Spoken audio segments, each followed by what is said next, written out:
வணக்கம். நமது மரபு கல்வியில் செம்மை கொள்கைகளை பாடமாக கற்க இருக்கிறோம்.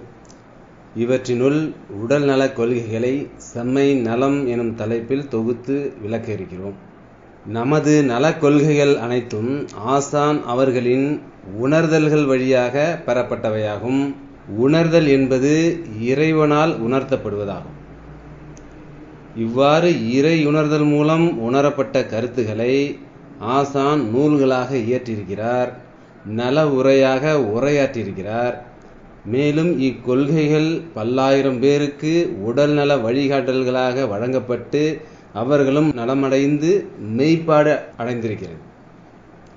நமது தமிழ் மரபில் வந்த ஆசான்கள் அனைவருமே உணர்தல்கள் மூலம் கிடைத்த கருத்துக்களை வழங்கி சென்றிருக்கிறார்கள். இவையெல்லாம் காலம் கடந்தும் இன்றும் நிலை பெற்று உள்ளன. இதன் காரணம் என்னவெனில், அந்த கருத்துகள் இப்போதும் மெய்ப்பாடுடன் உள்ளது. சமகால அறிவியலும் இவற்றை மறுக்க இயலவில்லை. இந்த கருத்துக்களை அவை ஒப்புக்கொள்கின்றன. நாம் இன்றும் இக்கருத்துக்களை கொண்டு பல தொழில்நுட்பங்களை வடிவமைக்கலாம், உணவை தேர்ந்தெடுக்கலாம், மருந்துகள் செய்யலாம். மேலும் இவற்றினை கொண்டு சமகால அறிவியலுடன் ஒப்பிடலாம். உணர்ந்தோர் வெளிப்படுத்திய கருத்துகள் இன்றும் நடைமுறையில் மெய்ப்பிக்க இயலும். சான்றாக, ஐம்பூத கொள்கை என்பது உணர்ந்தோர் கருத்தின் வெளிப்பாடே ஆகும். வெறும் கருவிகள் வைத்துக்கொண்டு பல்லாயிரம் ஆண்டுகளுக்கு முன்பே ஆகாயம், காற்று, வெப்பம், நீர், நிலம் என்ற இந்த 5 பூதங்களின் வரிசை முறைகளையும் இவற்றின் உருவம், பண்புகள் மற்றும் இயல்புகள் பற்றி விளக்க முடியாது. மேலும் ஒரு கடும் மழை பெய்யும் போது காடுகளில் பொன்னாங்கண்ணியும் முளைக்கிறது, குப்பைமேனியும் முளைக்கிறது, தூதுவளை செழித்து வளர்கிறது, முடக்கருத்தானும் தன்னுடைய கொடிகளை படரச் செய்கின்றன. ஒரே மழைதான், ஒரே நிலம்தான், இதில் இந்த தாவரங்கள் வளர்ச்சி அடைகின்றன. குப்பைமேனியையும் தூதுவளையும் பார்த்து இவையெல்லாம் கபம் நீக்கும் என்றார்கள். பொன்னாங்கண்ணியை பார்த்து இது பித்தம் தணிக்கும் என்றார்கள். முடக்கருத்தானை பார்த்து இது வாதம் தணிக்கும் என்றார்கள். இவற்றையெல்லாம் உணராமல் வெறும் அறிவின் வழியாக பதிவு செய்திருக்க முடியாது. வெறும் கருவிகளை கொண்டு ஆய்வுகளின் அடிப்படையில் கூறப்பட்டதல்ல இந்த கருத்துக்கள். உணர்ந்து பதிவு செய்யப்பட்டவை. அதனால்தான் அவை இன்றும் மெய்ப்பாட்டுடன் உள்ளன. ஆகையால் இவ்வழியில் நமது ஆசானால் உணர்ந்து வெளிப்படுத்தப்பட்ட கருத்துக்களையே உடல்நல கொள்கைகளாக பயில இருக்கிறோம். இவ்வாறு உணர்தல் மூலம் வெளிப்பட்ட கருத்துக்களை கற்கும்போது நாம் ஏற்கனவே கற்றறிந்தவற்றுடன் ஒப்பிட்டு புரிந்து கொள்ள முயன்றால் அது பலனளிக்காது. இதன் பொருள் என்னவென்றால், நமது கொள்கை வேறு, சமகாலத்தில் உள்ள கருத்துக்கள் வேறு என்று பொருள் அல்ல. சமகால அறிவியல் காரணகாரிய அறிவு எனப்படும் வரையறுக்கப்பட்ட காரணம் மற்றும் அதனால் ஏற்படும் விளைவு என்பதனை அறிவால் மட்டுமே அறிந்து கொள்ள முடியும். இந்த காரணகாரிய அறிவை கொண்டு நமது கொள்கைகளை புரிந்து கொள்ள முடியாது. ஆனால் உணர்தல் வழி பெற்ற பாடங்களை புரிந்து கொண்டால், எளிமையாக அறிவை விளக்கி புரிந்து கொண்டால், அதிலிருந்து நீங்கள் இப்பொழுது தேவைப்படும் காரணகாரிய அறிவை பெற்றுக்கொள்ளலாம்.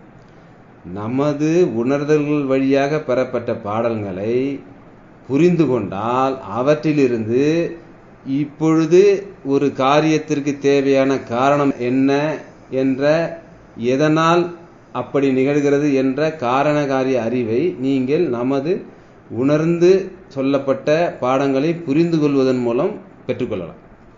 எனவே இந்த வரிசையில் நமது உடல்நல கொள்கைகளை ஆசான் அவர்கள் எழுதிய உணவு நூல் மற்றும் முப்பொருள் ஆகிய நூல்களிலிருந்தும், ஆசான் அவர்கள் ஆற்றிய உரைகளிலிருந்து ஐம்பூத கொள்கைகள் பற்றியும் தொகுத்து வரும் காலங்களில் விளக்குவோம்.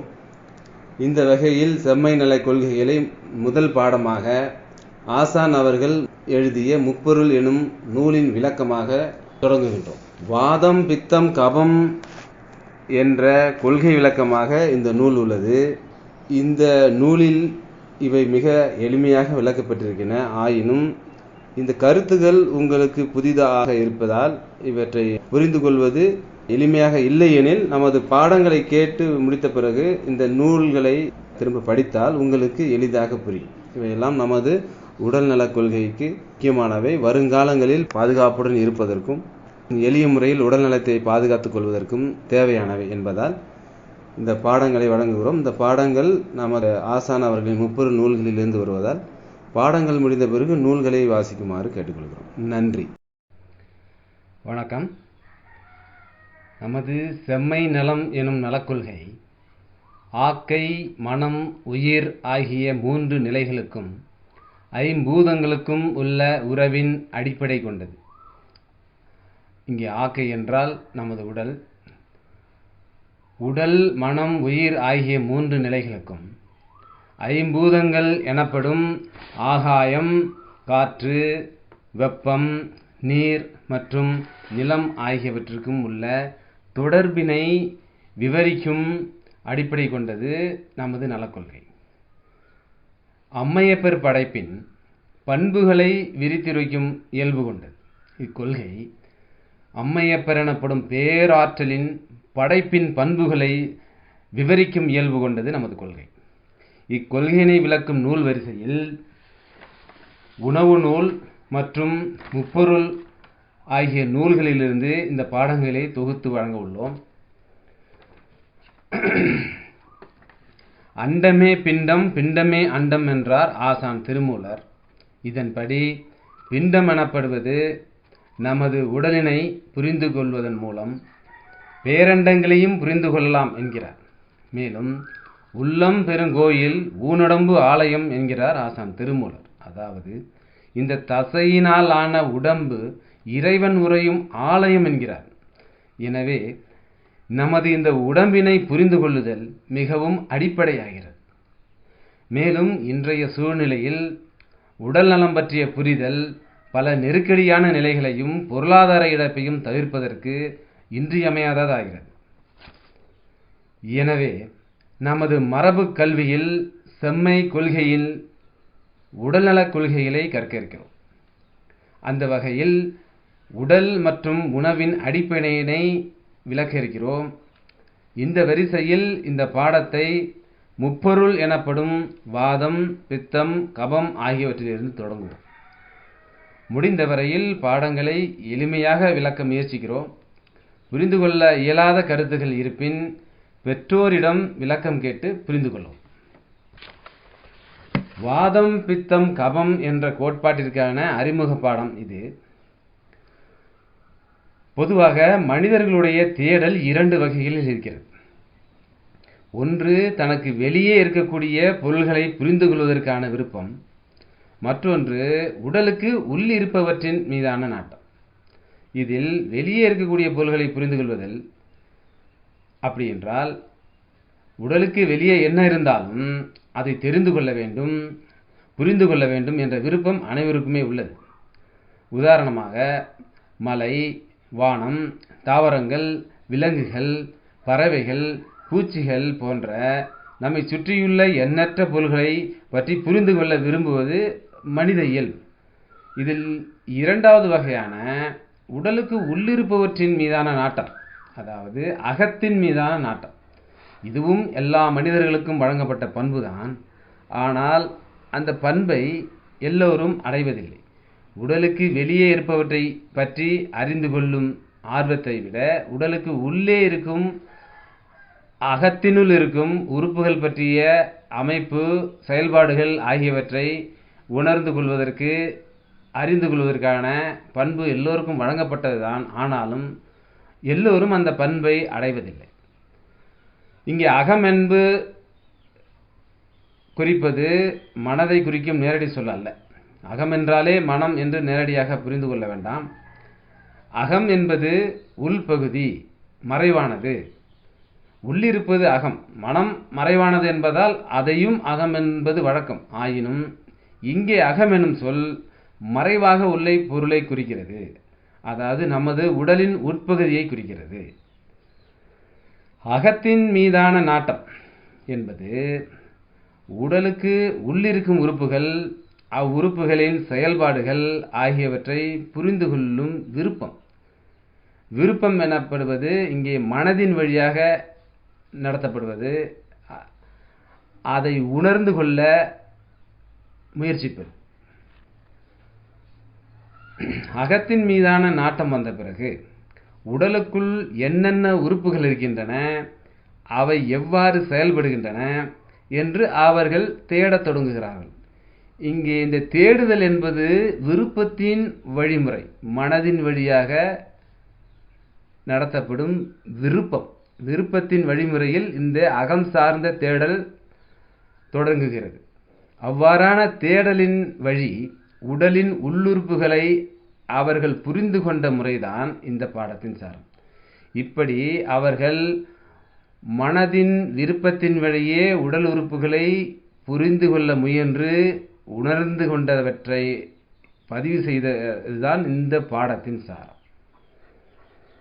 நமது தமிழ் மரபில் வந்த முன்னோர் உடலின் அகத்தை புரிந்து கொள்வதற்கு உணர்தல் எனும் வழிமுறையை கொண்டனர். நமது சமகாலத்தில் பாடங்களை புரிந்து கொள்வதற்கு அறிதல் என்கிற முறையை கொள்கிறோம். அதாவது காரண காரிய அறிவை முன்னிறுத்தி இதனால்தான் இது நிகழ்கிறது, இந்த காரியத்தின் காரணம் இதுதான் என்று வரையறுக்கப்பட்ட பாடங்களை கற்கிறோம். அது அறிதலாகும்.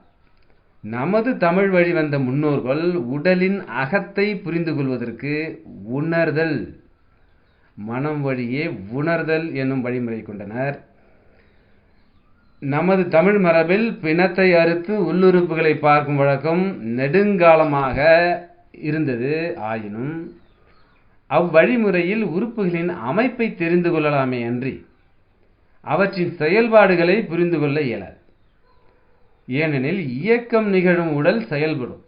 அவ்வாறு செயல்படும் உடலைத்தான் புரிந்து கொள்ள வேண்டும். ஆனால் உடலை அறுக்கையில் அவ்வுடலின் செயல்பாடுகள் மங்கி போகின்றன.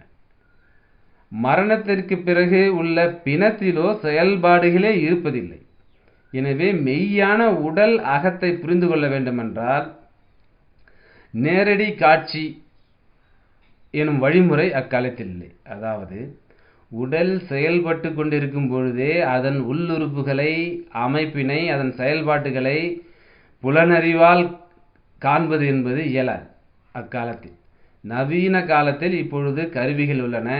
உடலில் ஏதாவது ஒரு இடத்தில் துளையிட்டு அதன் வழியே உள்ளே கேமரா எனப்படும் கருவியை உள்ளே செலுத்தி உடலின் செயல்பாடுகளை அது செயல்பட்டு கொண்டிருக்கும் பொழுதே நேரடி காட்சி என்னும் முறை, அதாவது லைவ் டெலிகாஸ்ட் என்னும் முறையில் இப்பொழுது உடலின் செயல்பாடுகளை புலனால் காண்கிறோம். இப்படிப்பட்ட வழிமுறை அக்காலத்தில் இல்லை. இருப்பினும் திருவாசகத்தில் 10 மாதங்களுக்கும் ஒரு குழந்தையின் வளர்ச்சி நிலையும் தாயின் நிலையும் எப்படி இருக்கும் என்று போற்றி திருஅகவல் பதிகத்தில் இருக்கிறது. ஒரு மதி தான்றியின் இருமயிர் பிழைத்தும் என்று ஒரு வாசகம் உள்ளது. ஆசான் மாணிக்கவாசகர் திருவாசகத்தில் குறிப்பிட்டிருக்கிறார். இங்கே மதி என்றால் திங்கள், அதாவது மாதம். தான்றி என்றால் தாண்டிக்காய் என்ற ஒரு காய். தாண்டிக்காய் என்ன வடிவில் உள்ளதோ அவ்வடிவிலே ஒரு மாத சிசு இருக்கும் என்பதுதான் இந்த பாடலின் சிறு விளக்கம். முதல் மாதம் கருப்பையில் கரு எனும் நிலையிலிருந்து சிசுவாக உருவெடுக்கும் காலம். இது இரட்டை அடுக்காக உள்ள ஒரு கரு ஒற்றையாக மாற்றமடைவதும் முதல் மாதம். இதனையே இருமயிர் பிழைத்தும் எனும் கருத்தினை மாணிக்கவாசர் தெள்ளத் தெளிவாக பதிவு செய்துள்ளார். மிகவும் நுட்பமாக நிகழும் இந்த செயல்பாடுகளை அவர் நேரில் கண்டது போல் உரைத்துள்ளார். இதுவே உணர்தல் எனும் வழி. அதாவது இறை உணர்த்துவதை உணர்ந்து வெளிப்படுத்தும் முறை. மேலும் கருப்பைக்குள் காற்று வெடித்து கருத்தரிப்பு நிகழும் என்று திருமந்திரம் விளக்குகிறது. இதை உரைப்பதற்கு அறிவுக்கு எட்டிய எந்த வழியுமே இல்லை. ஆனால் இவற்றையெல்லாம் பதிவு செய்தார்கள். இன்றைக்குள்ள நவீன கருவிசார் ஆய்வுகள் உள்ள நிலையிலும் இந்த பதிவுகளெல்லாம் பொய்யானவை என்று மறுக்க இயலாது. ஏனெனில் இப்பொழுது குழந்தையின் வளர்ச்சி நிலைகளை அறிந்து கொள்ளும் பொருட்டு ஸ்கேன் எனப்படும் கருவியின் மூலமாக குழந்தைகளின் வளர்ச்சி படிநிலைகளை படம் எடுக்கிறார்கள், நேரடியாகவே காண்கிறார்கள். இவ்வாறு இப்பொழுது நவீன சமூகத்தில் உள்ள கருவிகளும் நமது ஆசான் திருமூலரும் ஆசான் மாணிக்கவாசகரும் பதிவு செய்த கருத்துக்களை மறுக்கவே இயலவில்லை. அவர்கள் குறிப்பிட்டுள்ள கருத்துக்களை இப்பொழுது ஒப்புக்கொள்கிறார்கள். அகம் உணர்தலில் நாடி பார்த்தலும் ஒரு வழி. நாடி என தொட்டு பார்க்கப்படும் பகுதி மணிக்கட்டில் துடிக்கும் இரத்த நாளம்தான். மணிக்கட்டு பகுதியில் இவற்றின் அழுத்தம் சற்று அதிகமாக இருக்கும். இந்த இடத்தில் இரத்த நாளங்களில் கை வைத்தால் இதயத்தையும் நுரையீரலையும் கல்லீரையும் புரிந்து கொள்ளலாம். இதற்கு அறிவுபூர்வமாக ஏதாவது ஒரு வழிவகை உண்டா? இதை விளக்க முடியுமா? இதை நிரூபிக்க முடியுமா என்றால் முடியாது. ஏனென்றால் உணர்தல் தான் நாடியின் அடிப்படை. உடலுடைய உள் உறுப்புகள் செயல்படும் போது நேரில் பார்க்க முடியாது. ஆனால் உள் உறுப்புகளை பற்றிய தகவல்கள் பதிவு செய்யப்பட்டிருக்கின்றன. வெறும் இரத்த நாளங்களை வைத்துக்கொண்டு அவற்றை தொட்டு உடல் உள்ளுறுப்புகளுடைய செயல்பாட்டு நிலை, அதன் திறன் ஆகியவற்றை சொல்லவே முடியாது. காரண காரியம் எனப்படும் வரையறுக்கப்பட்ட அறிவுடன் எவரும் அதை விளக்கவே முடியாது. ஆனால் அப்படி ஒரு நோயறியும் முறை காலங்காலமாக நீடிக்கிறது, இன்றைக்கும் இருக்கிறது. நமது மரபு வழி மருத்துவர்கள் நாடி பார்த்தலின் மூலம் அந்த உடம்பு வாத உடம்பா, பித்த உடம்பா, கப உடம்பா, அவரது மனநிலை என்ன, நோயின் நிலை என்ன ஆகியவற்றை உணர்ந்து கொள்கிறார்கள். பிறகு பொருத்தமான மருத்துவ நடைமுறைகளை, வழிகாட்டல்களை, உணவு பழக்க வழக்கங்களை குறிப்பிடுகின்றனர். அவ்வழியிலே மனிதர்கள் நலமடைகிறார்கள். இது காலங்காலமாக நீடிக்கிறது, இன்றைக்கும் கூட இருக்கிறது. அகத்தை நாடி சென்றவர்களுக்கு அகத்தை புரிந்து கொள்ள வேண்டும் என்ற விரும்பியவர்களுக்கு அகம் வெளிப்படுத்தப்பட்டது. யாருக்காவது வாதம், பித்தம், கபம் என்பதை பற்றி கூடுதலாக தெரிந்து கொள்ள வேண்டும் என்ற விருப்பம் இருந்தாலோ, அல்லது உடலை பற்றி நன்கு புரிந்து கொள்ள வேண்டும் என்றெல்லாம் விருப்பம் இருந்தாலோ, நீங்கள் செய்ய வேண்டியது உங்களுடைய காரண காரிய அறிவு. இதுவரையில் நீங்கள் பெற்ற, இதனால்தான் இது இல்லை என்றில் இது நிகழாது என்ற வரையறுக்கப்பட்ட காரண காரிய அறிவை கொஞ்சம் கூட கூச்சமோ அச்சமோ மறுபரிசீலனையோ இன்றி தூக்கி வீசிவிடுங்கள். இந்த காரண காரியை வைத்துக்கொண்டு வாதம், பித்தம், கபம் என்பதை ஒரு அளவிற்கு மேல் புரிந்து கொள்ளவே முடியாது. எனவே ஏற்கனவே நீங்கள் உடலியல் பற்றி, உடலின் அமைப்புகள் பற்றி, உடலின் மண்டலங்களை பற்றி புரிந்து கொண்டுள்ளவற்றை சற்றே ஒதுக்கி வையுங்கள். பிறகுதான் இந்த உணர்தல் அல்லது நாடி பார்த்தல் என்ற ஒரு வழிமுறையை ஓரளவுக்கேனும் புரிந்து கொள்ள முடியும். நாடி பார்க்கும் முறை, உடலுடைய அகத்தை உணர்ந்து கொள்ளும் முறை ஆகிய இரண்டுமே உணர்வின் அடிப்படையில் நிகழ்பவை, உணர்தலில் கிடைப்பவை. இது ஒரு காலத்தில் தவம் எனப்பட்டது. இதுவே கல்வி முறையாகவும் இருந்தது. மரபு வழி கல்வி முறையின் அடிப்படையே உணர்தலை பற்றி புரிதலை ஏற்படுத்துவதுதான். அதற்காகத்தான் ஆசான்கள் வீடுகளில் அல்லது காடுகளில் தங்கி கல்வி கற்றனர். மாணவர்கள் ஆசான்களின் வீடுகளிலோ அல்லது காடுகளிலோ தங்கி அவர்கள் இந்த மருத்துவ நடைமுறையை கல்வியாக கற்றனர். அந்த கல்வி எனப்படுவது உணர்தல் எனும் வழிமுறையை பற்றி புரிதலை ஏற்படுத்துது. அதாவது எவ்வாறு உணர்வது, இறை உணர்த்துவற்றை, உடலின் செயல்முறைகளை, உணவு பழக்க வழக்கங்களை, மருந்து செயல்முறைகளை உணர்வது எப்படி என்பதை பற்றிய புரிதலை கல்வியாக கற்றுக் கொடுத்தார்கள் நமது மரபு வழியில் வந்த ஆசான்கள். நமது மரபு வழிப்பட்ட கல்விமுறை என்பதே புறத்தில் உள்ள பொருள்களை காரண காரியத்தோடு தெரிந்து கொள்வது, மேலும் அகத்தில் உள்ள பொருள்களை காரண காரியம் இல்லாமல் அணுகுவது.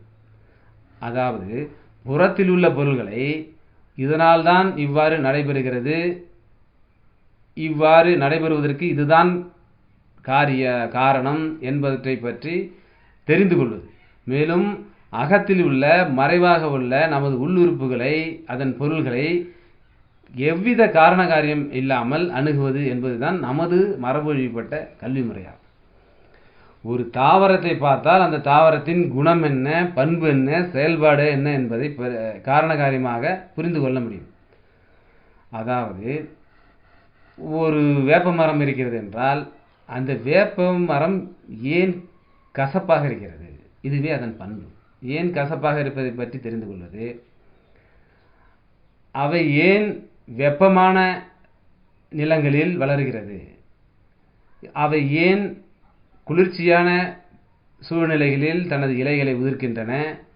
கோடை காலங்களில் ஏன் தளிர் விடுகின்றன என்று அவற்றின் செயல்பாட்டினை புரிந்து கொள்ளுதல் காரணகாரிய அறிவை வைத்து செய்யலாம். ஒரு தாவரத்தை பார்த்தால் அந்த தாவரம் எவ்வளவு வேகமாக வளர்கிறது, எந்த எரு இட்டால் வேகமாக வளர்கிறது, எந்த மாதம் பூக்கும், எந்த மாதம் காய்க்கும் என்றெல்லாம் அறிந்து கொள்ளலாம். இவையெல்லாம் காரணகாரியம். புறத்தில் உள்ள பொருள்களை அப்படித்தான் புரிந்து கொள்ள முடியும். ஆனால் அகத்தில் உள்ள பொருள்களை அறிவை அகற்றிவிட்டு தான் புரிந்து கொள்ள முடியும். இந்த வேறுபாடுதான் மரபு அறிவியலை கற்கும் ஒரு மாணவரை உருவாக்கும். இந்த வேறுபாடுதான் அடிப்படையே.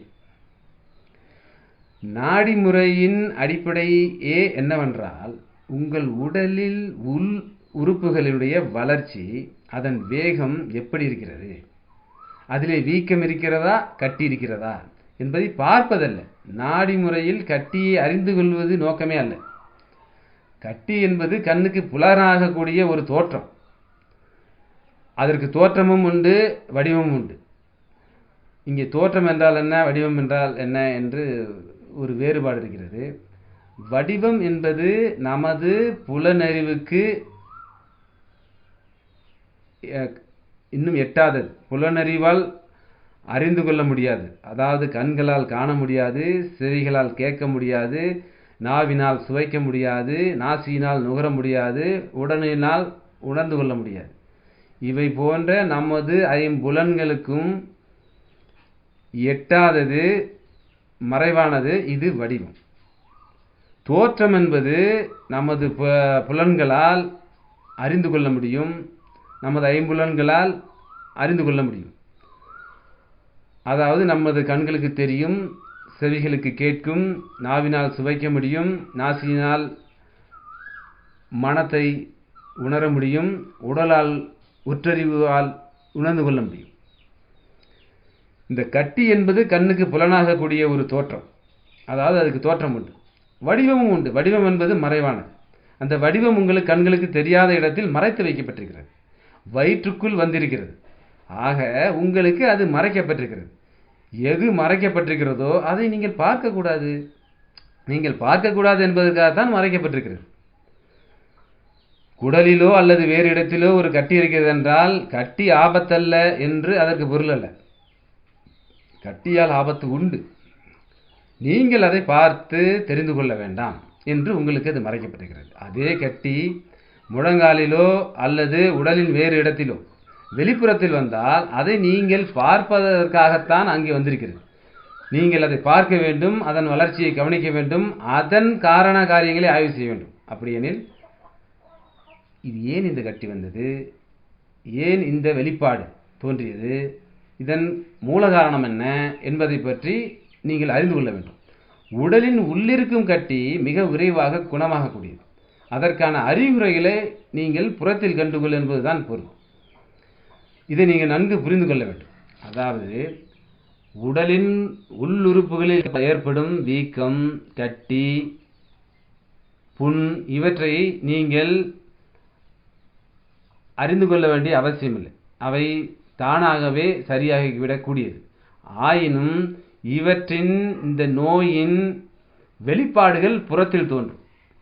இந்த புறத்தில் தோன்றும் வெளிப்பாடுகளின் காரண காரியங்களை நீங்கள் அறிந்து கொள்ள வேண்டும். ஏன் தோன்றுகிறது? ஏற்கனவே நாம் குறிப்பிட்டபடி நமது மரபு வழி மருத்துவ கல்வி முறை என்பது புறத்தில் உள்ள பொருள்களை, வெளிப்பாடுகளை காரண காரியத்தோடு தெரிந்து கொள்வது, அகத்தில் உள்ள பொருள்களை, நமது உள்ளுறுப்புகளை காரண காரியம் இல்லாமல் அணுகுவது என்பதுதான் நமது மரபு வழியில் உள்ள கல்வி முறை. எனவே நீங்கள் வெளிப்பாடுகளை காரண காரியத்தோடு ஏன் தோன்றியது, எதற்காக தோன்றியது, எப்படி சரி செய்யலாம் என்பதை அணுகுவது, புறத்தில் உள்ள பொருள்களை காரண காரியத்தோடும் அகத்தில் உள்ள நோய்களை, கட்டிகளை, புண்களை காரண காரியம் இல்லாமல் உணர்ந்து கொள்வதும் வேண்டும். இதை நீங்கள் நன்கு புரிந்து கொள்ள வேண்டும். பொதுவாக உடல் நோய்களில் புறத்தில் தோன்றும் வெளிப்பாடுகள், அகத்தில் தோன்றும் வெளிப்பாடுகள் என்று 2 வகை உள்ளது.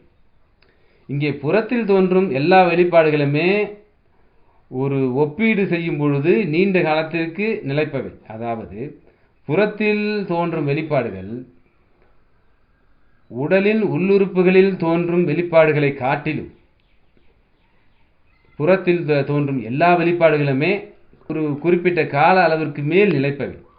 ஒரு வெளிப்பாடு நமது புறத்தில், நமது உடலுக்கு வெளியே தோன்றிவிட்டால் அந்த வெளிப்பாடு நீண்ட காலம் இருப்பதற்கான வாய்ப்பு அதிகம். புறத்தில் தோன்றும் வெளிப்பாடுகளை காரண காரிய அறிவு கொண்டு அணுக முடியும், அவற்றை அகற்றவும் முடியும்.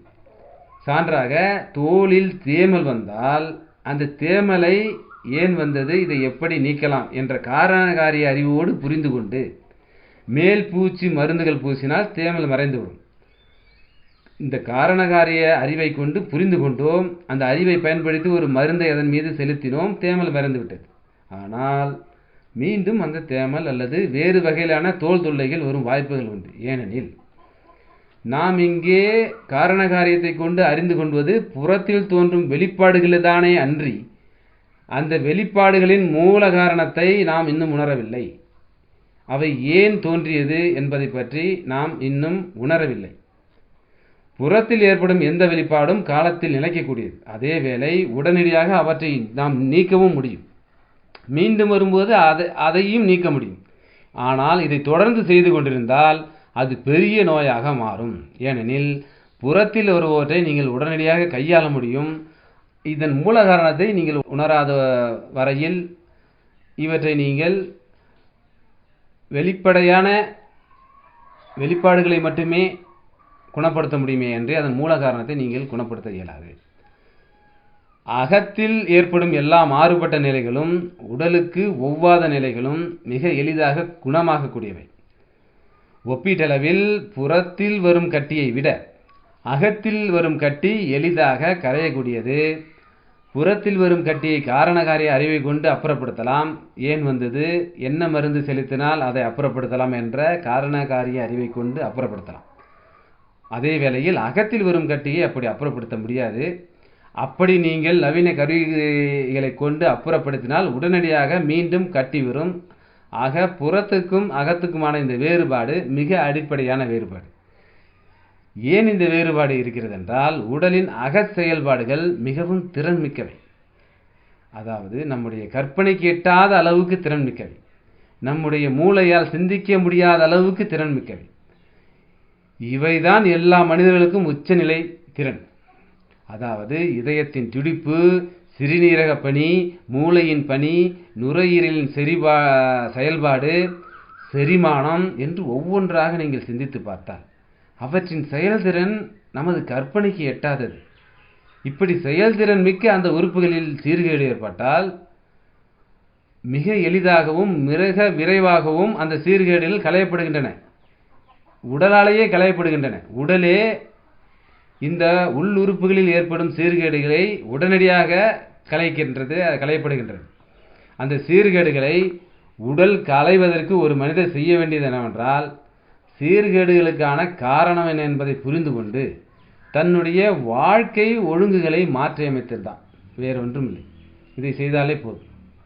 இந்த உடலின் உள்ளுறுப்புகளில் ஏற்படும் சீர்கேடுகளை களைவதற்கு இவை மிகவும் விரைவாக குணமாகக்கூடியவை. இதற்கு நீங்கள் செய்ய வேண்டியது என்னவென்றால், இந்த சீர்கேடுகளுக்கான காரணம் என்பவற்றை புரிந்து கொண்டு உங்கள் வாழ்க்கை நடைமுறைகளை, உணவு பழக்க வழக்கங்களை, குளியல், தூக்கம், இது போன்ற ஒழுங்குகளை மாற்றி அமைத்தாலே போதும். உடலின் புறப்பகுதி என்பது தனித்ததல்ல, உடலின் அகத்தின் வெளிப்பாடுதான் புறம். உடலின் அக செயல்பாடு எப்படி இருக்கிறது என்பதை புறத்தினை பார்த்தே அறிந்து கொள்ளலாம். ஆக இதுவும் ஒரு காரண காரியம். அதாவது எவ்வாறு இந்த வெளிப்பாடு இருக்கிறது என்பதை பார்த்து உடலின் புறத்தில் உள்ள அந்த வெளிப்பாடுகளை கொண்டு உடலின் அகல் செயல்பாடு எவ்வாறு இருக்கிறது என்பதை ஒரு காரண காரியமாகவே நாம் அறிந்து கொள்ளலாம். ஆகவே உடலின் புறப்பகுதிக்கு ஒரு தொல்லை வந்து விட்டது என்றால் அது இன்று நேற்று உருவானதல்ல, நீண்ட காலமாக அகத்தில் ஏற்பட்டு அகத்தாலேயே சீர் செய்ய முடியாத நிலை உருவான பிறகு அது புறத்தில் வெளிப்படுகிறது. அதாவது உடலாலேயே அது சீர் செய்ய முடியாத நிலை என்று ஒன்றுமில்லை. நீங்கள் தொடர்ச்சியாக மாறுபாடுகளை கொண்ட ஒழுங்குகளை விட்டு விலகி உங்களுடைய நடைமுறைகள் இருப்பின் உடலின் உள்ளுறுப்புகளை அந்த உடலே சீர் செய்ய முடியாத நிலை ஏற்பட்டின் அது புறத்தில் ஒரு வெளிப்பாடாக தோன்றுகின்றது. உதாரணமாக தோலில் ஒரு தொல்லை ஏற்படுகிறது என்றால் நேரடியாக தோலில் ஏற்பட்ட நோய் என்று அதற்கு பொருள் அல்ல. உடலின் உள்ளுறுப்புகளில் ஏதோ ஒரு சீர்கேடு நீண்ட காலமாக இருந்தது, அந்த சீர்கேடு சரி செய்யப்படாத காரணத்தால் அது புறத்தில் ஒரு தோலில் ஒரு தொல்லையாக தோன்றுகிறது. ஆகவேதான் புறத்தில் தோன்றும் வெளிப்பாடுகள் நீண்ட காலத்துக்கு நிலைக்கும் தன்மை கொண்டவை. ஏனென்றால் இந்த வெளிப்பாடு என்பது நேற்றோ இன்றோ தோன்றியதல்ல, இது நீண்ட காலமாக உடலின் உள்ளுறுப்புகளின் செயல்பாடு சீர்கெட்டால் ஏற்பட்ட வெளிப்பாடு. எனவே இந்த புறப்பகுதியின் செயல்திறன் மிகவும் குறைவு. இவை நீண்ட காலத்திற்கு இருக்கும். இவற்றை குணமாக்குவது என்பது உடனடியாக செய்ய இயலாது. உடலின் உள்ளுறுப்புகளை உணர்ந்து கொள்வதற்கு தேவையான அடிப்படை பண்பு துன்பம் பொறுத்தலும் பிணி பொறுத்தலும். இதை ஆசான் திருவள்ளுவர் சொல்லுகிறது தவம் என்றார். ஆசான் திருவள்ளுவர் தவம் என்ற அதிகாரத்தில் துன்பம் பொறுத்தலும் பிணி பொறுத்தலும் தவம் எனப்படும் என்றார். இங்கு பிணி என்றால் நோய். உங்களுக்கு உடலில் ஒரு பிணி அல்லது தொல்லை ஏற்படும் பொழுது உடலை புரிந்து கொள்ள இது ஒரு சிறந்த வாய்ப்பு என்பதை நீங்கள் முதலில் புரிந்து கொள்ள வேண்டும், ஒப்புக்கொள்ள வேண்டும். முதலில் அந்த பிணியை பொறுத்து கொள்ள வேண்டும். அதை கண்டு கலங்கக்கூடாது, நோயை கண்டு அஞ்சக்கூடாது, நோய்க்கும் மரணத்திற்கும் முடிச்சு போடக்கூடாது. நோய் வந்தவுடனேயே அதை பற்றி அரற்றல், அதை பற்றி புலம்பல்கள் இப்பொழுது அதிகமாக இருக்கிறது. ஆசான் திருவள்ளுவர் துன்பம் பொறுத்தலும், நமக்கு ஒரு துன்பம் வந்தால் அதை பொறுத்து கொள்வதும் பிணியை பொறுத்து கொள்வதும் தவம் என்றார். ஆசான் திருநாவுக்கரசர் நாமர்க்கும் குடியல்லோம் நமனை அஞ்சோம் நடலை இல்லோம் என்றார். இந்த பாடலில் நமக்கு உடலில் பிணி இல்லை, நான் நரகத்திற்கு செல்ல மாட்டேன், எனக்கு எப்போதுமே இன்பம்தான், துன்பமே இல்லை என்றார். எனவே பிணியை பொறுத்து கொள்ளுதல், துன்பங்களை பொறுத்து கொள்ளுதல் என்பது மனித இயல்பு. அந்த இயல்பின் வழி நீங்கள் பொறுத்து கொள்ளும் பொழுது இயல்பாகவே அந்த பிணி தோன்றியது உடல் நலமாகிறது. ஒரு தொல்லை ஏற்பட்டிருக்கிறது, அது தொல்லை, அவ்வளவுதான். இதுவே நமக்கான பாடம் என்று எடுத்துக்கொண்டு அந்த தொல்லையை ஊன்றி ஆழ்ந்து கவனிக்க வேண்டும். அது எந்த தொல்லையாக இருந்தாலும் அதை கவனிக்க வேண்டும். நீங்கள் கற்றுக்கொள்ள விரும்பினால் தொல்லையை புரிந்து கொள்ள வேண்டும், தொல்லையைத்தான் கவனிக்க வேண்டும். எந்த இடத்தில் தொல்லை இருக்கிறதோ அந்த இடத்தில் கவனத்தை குவிக்க வேண்டும். தலையின் ஒரு பக்கத்தில் அடிக்கடி வலி வருகிறது என்றால் அப்படி ஒரு தலைவலி வரட்டும், அதை புரிந்து கொள்கிறேன் என்று வேண்ட வேண்டும். அப்படி தலைவலி வந்த பிறகு விரலை எடுத்து தலை வலிக்கும் இடத்தில் அழுத்தாமல் விரலால் வருடி கொடுத்து அங்கு என்ன நடக்கிறது, அந்த துடிப்பு எவ்வளவு விரைவாக இருக்கிறது என்று கவனிக்க வேண்டும். கண்களை மூடி அந்த துடிப்பை மட்டுமே தொட்டு கொண்டிருந்தால் அந்த துடிப்பு எங்கெல்லாம் பரவுகிறது என்பதை நீங்கள் மிக மிக எளிதாகவும் நன்றாகவும் புரிந்து கொள்ள முடியும். நீங்கள் வலியை உணர்வது ஓரிடத்தில், ஆனால் அந்த வலி இருக்கும் இடத்தில் உருவாகும் துடிப்பு உடலின் பல்வேறு பகுதிகளுக்கும் பரவும். அடுத்ததாக இந்த வலி எங்கிருந்து உருவாகிறது என்று கேட்டுவிட்டு கண்களை மூடி அமர்ந்திருந்தால் இந்த வலி எங்கிருந்து உருவாகிறது என்ற தகவல் உங்களுக்கு கிடைக்கும், தெளிவாகவே கிடைக்கும். இந்த வலி எதனால் உருவானது என்ற கேள்வியை கேட்டால் இந்த வலியை உருவாக்கிய சூழல் உங்களுக்கு உணர்த்தப்படும். எனவே இதில் மிகவும் நுட்பமாக நீங்கள் புரிந்து கொள்ள வேண்டியது, மனதின் வழியாக செய்ய வேண்டியவை. நமக்கு ஒரு நோய் வந்துவிட்டால், பிணி வந்துவிட்டால், அது நமக்கு வழங்கப்பட்ட ஒரு பாடம் என்ற அளவில் அமைதியாக இருந்து விருப்பத்தின் வழியே, மனதின் விருப்பத்தின் வழியே நாம் நலமடைய வேண்டும் என்ற ஆழமான விருப்பத்துடன் அந்த நோயின் வெளிப்பாடுகளையும் மூல காரணத்தையும் புரிந்து கொள்ள வேண்டும். அந்த புரிந்து கொள்வதற்கான ஒரு செயல் வழி நடைமுறைதான் மேலே குறிப்பிட்ட ஒரு தலைவலி என்றால் அந்த தலைவலியை கவனிப்பது எப்படி, உணர்வது எப்படி, வலி எங்கு ஆரம்பித்து எங்கு செல்கிறது, என்ன எதனால் உருவானது என்பதை உணர தலைப்படுதல். இதுவே உணர்தலாகும். இப்படி உணர முற்பட்டால் உங்களுக்கு அதன் காரணம் உணர்த்தப்படும்.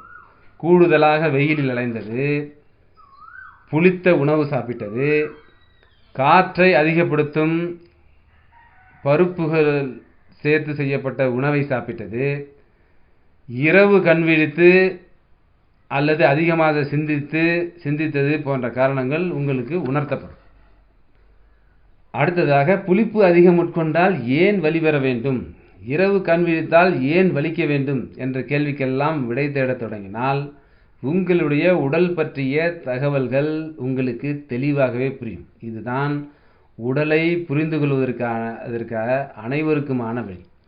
அதாவது நமது மரபு வழி மருத்துவத்தில் நமது உடலுக்கு வரும் ஒரு பிணி என்பதை நாம் உணர்தல் வழியாகவே அதன் ஏன் வந்தது, அதற்கான நடைமுறை என்ன என்பதை மனதின் வழியாக உணர இயலும்.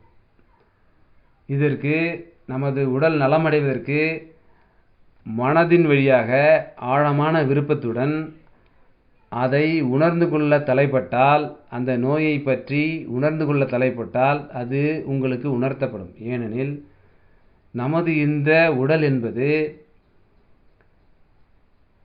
ஐம்பூதங்களால் ஆனது. ஐம்பூதங்கள் எனப்படும் ஆகாயம், காற்று, வெப்பம், நீர், நிலம். இதில் ஆகாயம் எனப்படுவது மனமாகும்.